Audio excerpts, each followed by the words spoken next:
Jadi 2 rakaat sebelum, 2 rakaat selepas, tidak muakkad. 2 rakaat sebelum, 2 rakaat selepas, muakkad. Sembahyang Jumaat dia kata sama dengan sembahyang Zuhur. Ini kata cari kitab mana dia kata yang mengatakan ada di sana nas ada sembahyang sunat sebelum Jumaat. Ini dalam kitab ini sebut. Sembahyang Jumaat sama dengan sembahyang Zuhur. Dia kiaskan. Kerana ia adalah pengganti kepadanya. Sembahyang Jumaat tu sebenarnya sembahyang Zuhur lah. Cuma khutbah digantikan dengan 2 rakaat. Khutbah tu 2 rakaat. Lepas tu 2 rakaat lagi kita sembahyang. Itu jadi 4 rakaat Zuhur. Jumaat hilang 2 rakaat. Tidak hilang. Diganti dengan 2 khutbah. Begitu.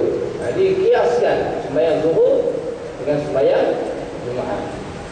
Oleh itu disunahkan juga melakukan sembahyang sunat 4 rakaat sebelumnya dan yang 2 yang muakkad dan 2 rakaat yang tidak muakkad.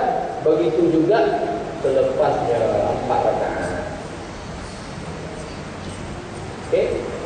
Boleh? Ini kena jelaslah. Jadi dalam kitab mana sebut adalah kitab fiqh Haji ni ada.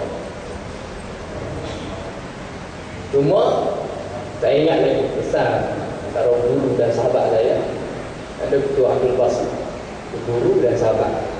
Guru punya sahabat punya. Saya pernah tolong dia buat setting untuk dia punya buku Madinatul Munawwarah tu.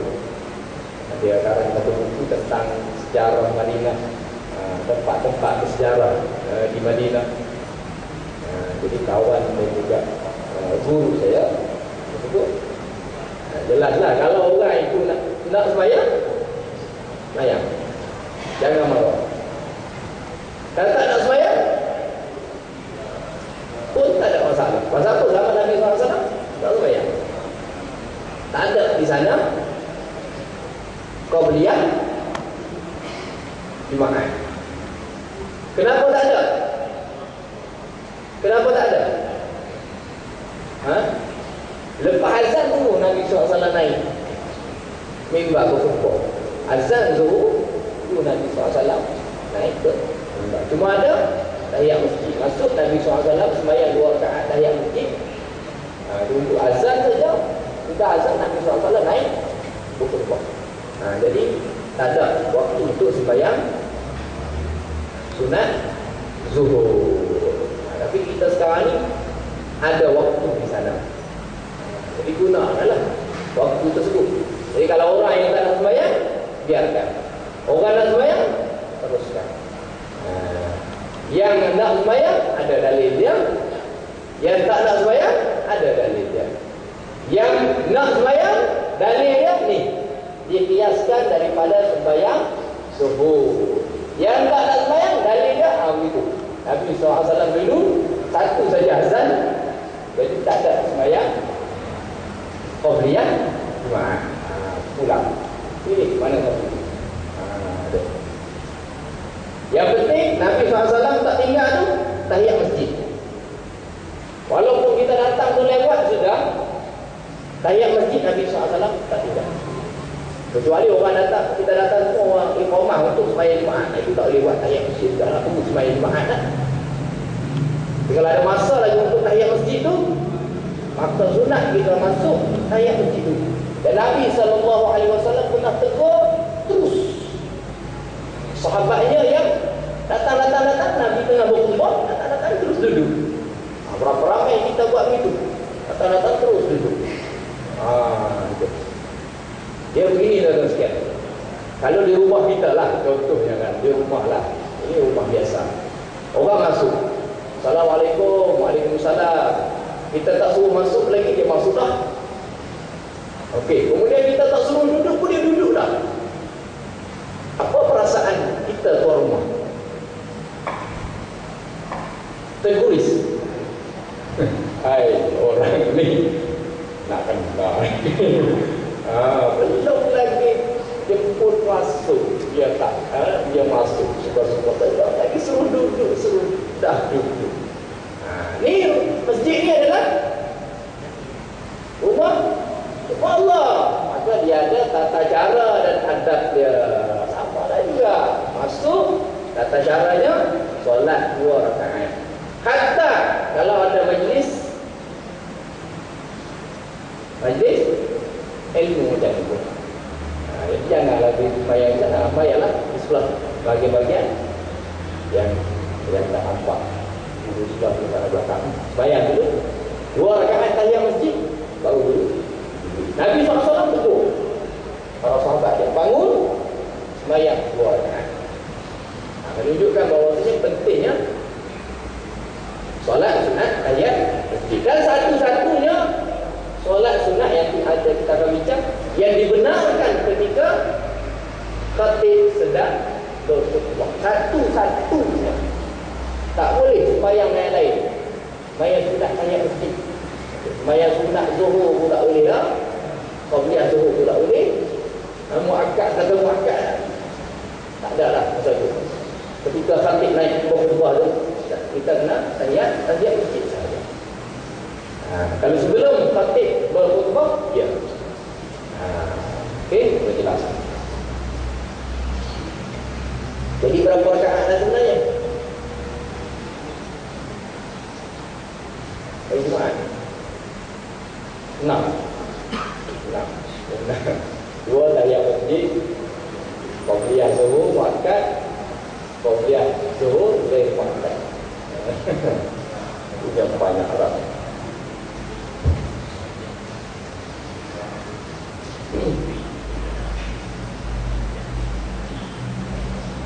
Imam Muslim meriwayatkan daripada Abi Hurairah radhiyallahu anhu, dia berkata Rasulullah SAW bersabda, "Man shalla ahadukumul jumu'ah falyusalli ba'daha arba'an." Apabila seseorang kamu bersembahyang Jumaat, maka sembahyanglah 4 rakaat selepasnya. Okey. Jadi yang selepas Jumaat tu memang ada. Itu jelas memang Nabi SAW lupa. Lepas Jumaat ada. Sebelum Jumaat tu yang silap. Tapi dalam kitab kita dia kiaskan dengan zuhur. Dia tak ada. Jangan berbalik. Jangan berbalik. At-Tirmizi meriwayatkan Ibnu Mas'ud radhiyallahu anhu sembahyang 4 rakaat sebelum Jumaat dan 4 rakaat selepasnya. Habis selesai masalah. Ibnu Mas'ud itu siapa? Sahabat Nabi. Ashabi kan nujumi. Nabi SAW sebut ashabi kan nujumi. Sahabat-sahabat itu seperti bintang. Bintang ni apa maksudnya bintang ni? Bintang digunakan oleh pelayar-pelayar untuk mencari arah. Jadi kita nak ikut Nabi SAW, satu caranya adalah kita ikut sahabat Nabi. Sahabat Nabi. Jadi Ibnu Mas'ud dia sembahyang 4 rakaat sebelum Jumaat dan 4 rakaat selepas Jumaat. Ini dalil yang dua. Memang ada dalil dia. Jadi zahirnya ia merupakan perbuatan yang diikuti daripada Rasulullah SAW. Seolah-olah sebenarnya Nabi SAW mungkin memang sembahyang 4 rakaat sebelum Jumaat. Pemahaman. Begitulah. Sebut. Okey. Ini kena jelaslah. Jadi benda ni dia khilaf. Tapi masing-masing ada dalil dia. Masing-masing ada dalil. Dan kedua-dua dalilnya adalah dalil yang sahih. Jadi pilih kan. Tak masalah. Nak buat. Tak nak buat, jangan bawa. Kemudian yang ketiga, yang tidak muakkad ialah 4 rakaat sebelum asar. Qabliyah asar. Qabliyah asar 4 rakaat ghair muakkad. Sudah 8 rakaat lah. Ia tidak muakkad. Ini berdasarkan hadis riwayat Tirmizi dan dia telah menghukumnya sebagai hadis hasan. Daripada Ibnu Umar radhiyallahu anhu bahawa Nabi SAW bersabda, semoga Allah merahmati seseorang yang bersembahyang 4 rakaat sebelum asar. Ini ditunaikan dengan 2 rakaat 2 rakaat bagi salam. Sebagaimana yang terdapat di dalam hadis riwayat Tirmizi dan lainnya daripada Ali radhiyallahu anhu, Nabi sallallahu alaihi wasallam sembahyang 4 rakaat sebelum asar dengan dipisahkan di antaranya dengan satu salam. 2 rakaat bagi salam, kemudian 2 rakaat lagi salam. Bukan 4 rakaat direct.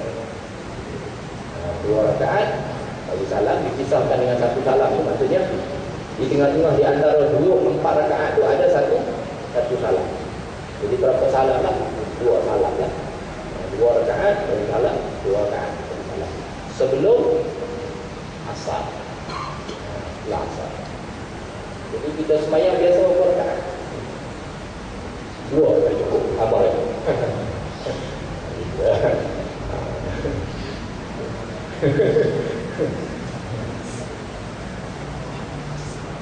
Kan nak sentuh baik.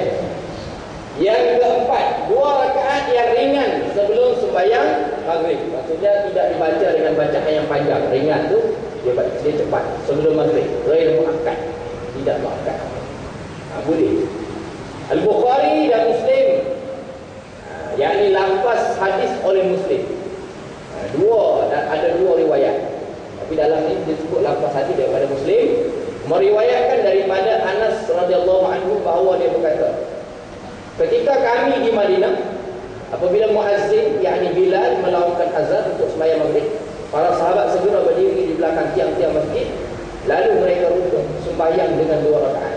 2 rakaat sehingga orang asing yang masuk ke masjid menyangka sembahyang telah didirikan disebabkan terlampau ramai orang yang melakukannya. Ada 2 rakaat sebelum maghrib. Ghair muakkad daripada hadis yang sahih. Hadis sahih ya. Riwayat Bukhari dan Muslim.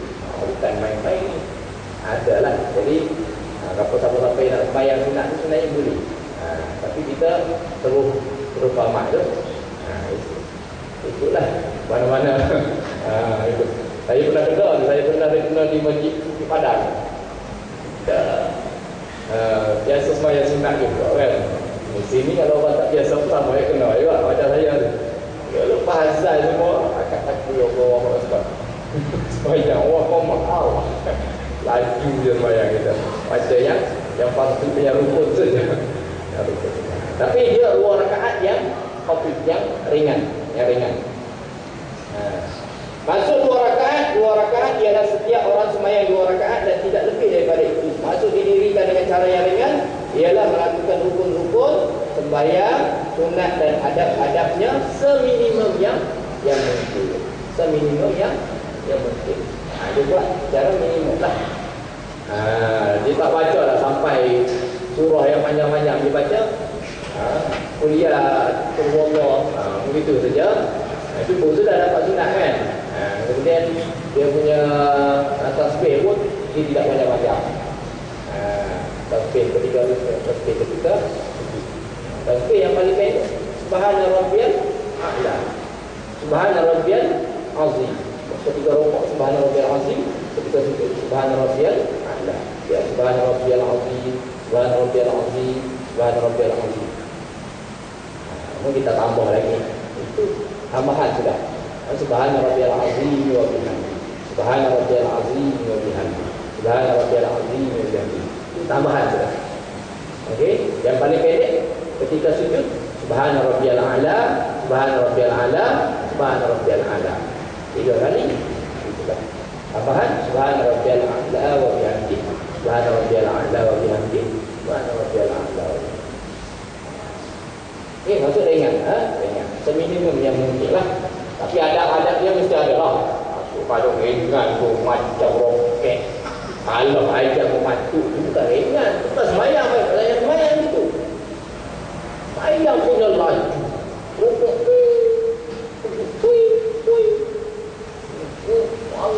Laju. Semayang. Tak boleh.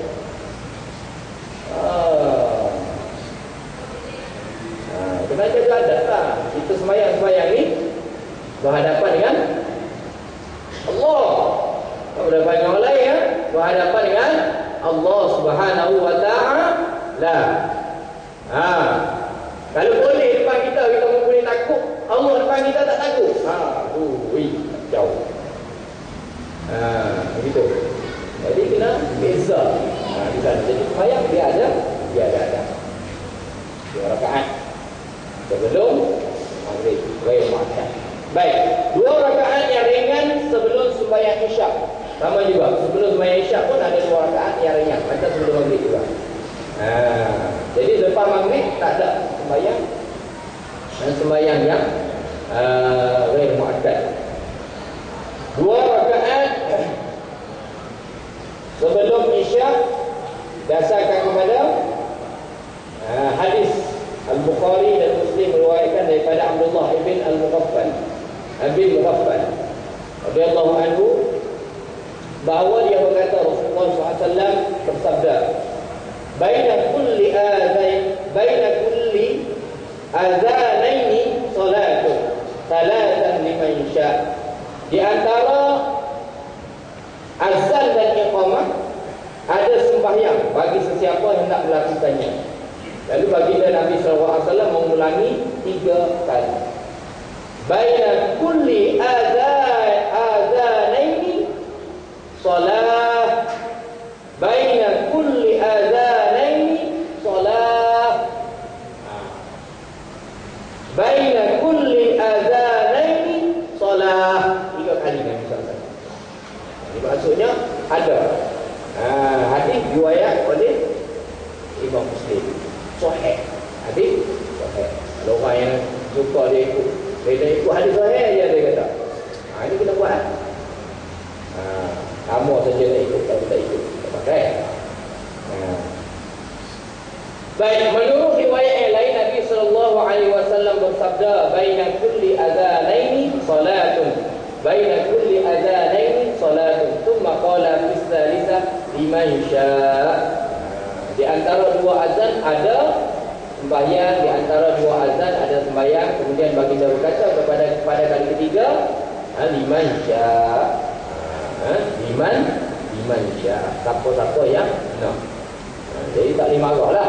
Ada orang yang nak sembahyang, sembahyang. Kalau tak nak, jangan marah. Apa kau ni tak sembahyang? Tak payah marah. Pasal Nabi SAW sebut, liman syaa. Siapa yang nak? Siapa yang nak buat? Siapa yang tak nak? Tak payah buat lah. Cuma punya kepala dia. Tidak ada di sana tegahan. Apabila disebut perkara sunat, perkara tambahan. Ada yang tak nak menambah, biarlah. Macam apa? Ada kena marah tak? Saya tak nak menambah nasi. Apalah kau ni tak nak menambah nasi, marah juga. Tak boleh marah tak? Biarkan dia. Dia rasa dia punya cukup sudah, sempurna sudah sembahyang dia. Tak ada cacatan sudah. Khusyuk 100%. Minat takbir, minat taslim tu sudah khusyuk 100%. Dapat khusyuk 100%. Tak ada cacat, tak ada celah. Dia punya sembahyang. Sebab dia tak nak sembahyang senang. Atau pulanglah. Ada pun saya banyak cacat celah. Jadi saya mengaku saya banyak cacat celah, maka saya nak sembahyang sunat. Jangan malu. Siapa yang nak, siapa yang tak nak, terpulang kepada dia. Masuk 2 azan dan iqamah lah. Azan ini tu 2 azan, iaitu azan, kemudian ada sembahyang sunat di sana, baru iqamah. Okey, terus habis. Okay. Habis itu sembahyang yang mengiringi solat fardu yang tidak muakkad. 2 rakaat sebelum zuhur, 2 rakaat selepas zuhur, 4 rakaat sebelum asar, 2 rakaat sebelum maghrib, 2 rakaat sebelum isyak. Jadi ada berapa rakaat? 12. Betul? Dia sekali dia 2 rakaat sebelum zuhur, 2 rakaat selepas zuhur. Okey. Kemudian 4 rakaat sebelum asar. 4 tu lain tak 2 lagi. 4 rakaat sebelum asar, 2 sebelum maghrib, 2 sebelum sembahyang isyak. 2 sebelum sembahyang maghrib, 2 sebelum sembahyang isyak. Jadi ada 12 rakaat bermuakkad. Tambah lagi yang muakkad berapa? 10. Jadi berapa sudah? 22 rakaat. Oh, rakaat. Ada 22 rakaat. Belum lagi sembahyang lain, banyak lagi sembahyang sunat ni. Ada. Kalau sembahyang waktu padang tu. Ada tu. Itulah ada sekian. Itu soalan berkenaan dengan sembahyang sunat. Muakkad. Ya. Jadi tuan-tuan, moga-moga kita boleh cuba istiqamah ya. Tambah sikit-sikit lah kaedah dia. Nak upgrade semua sekali payah kan tentunya. Jadi kita upgrade sikit-sikit lah. Upgrade kita punya mula-mula 2 rakaat sebelum sembahyang subuh. Ambil yang muakkad dulu. Upgrade sikit-sikit. Kita punya mau kena upgrade semua sekali tu susah lah. Sengsara juga tu, penat. Jadi kita naik sikit-sikit. Nak naik tangga. Keimanan kita naik tangga. Kalau main lompat dulu kan. Kalau 10 ada tangga main lompat dulu tu. Tu yang pandai jatuh tu. Sekali datang sembahyang, sekali datang masjid, tu kita bagi yang bulat tu, tu tak datang. Itu tak boleh lah. Itu sikit-sikit lah. Saya kata kalau sebelum ini mungkin kita sembahyang maghrib saja berjemaah. Okey, tambah isyak. Kemudian tambah zuhur. Kemudian tambah asar. Kemudian last sekali lah, subuh. Jadi kalau 4 sudah tu, upgrade lah. Yang 4 tu sudah 20 tahun dah 4 tu. Tak pernah tinggal tu. Zuhur, asar, maghrib, isyak. Sembahyang berjemaah. 20 tahun tak pernah tinggal lah. Tapi subuh ni tak boleh upgrade. Upgrade lah sikit lagi. Sikit lagi. Kita kalau yang jaga-jaga tu, upgrade jadi cukup 5. Begitu. Kemudian dah upgrade itu. Tambah lagi yang muakkad. Tambah lagi ghair muakkad. InsyaAllah lah. Begitu kaedah ya Allah alam. Kita tanggung kita berkafar dan surat Allah.